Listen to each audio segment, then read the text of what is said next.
Mwiriwe neza.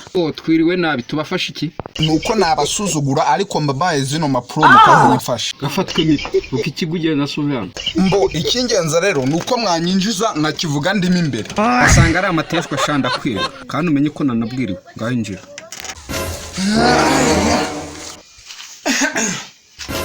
Ukabugenzwa n'iki mu rugo rwanjye? Naje genzwa n'amaguru kuko nta modokari wanegiye. Kubaza ngo tugufasha iki?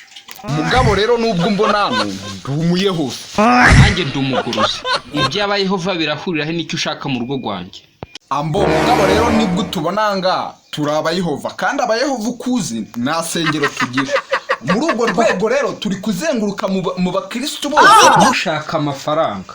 Mugabo rero wumvishe nabi twebwe ntabwo dushaka amafaranga cyane ahubwo icyo umuntu uba ufite cyose waba ari umusanzu waba uduhaye. Okay, si umusanzu mushaka. Divina Karame. Vayo hano. Mbo aba bantu barashaka umusanzu. Genda umukuru umuba w'ibijumba hari yahe. Watsinda urugamba. Kandi ukure kuri buhoma n'ukorerwa. Ariko umusanzu twasabaga nango harimo ibyo kurya n'amafaranga. Ese ko nabirubwiye kare rugakomeza rugahanyanyaza.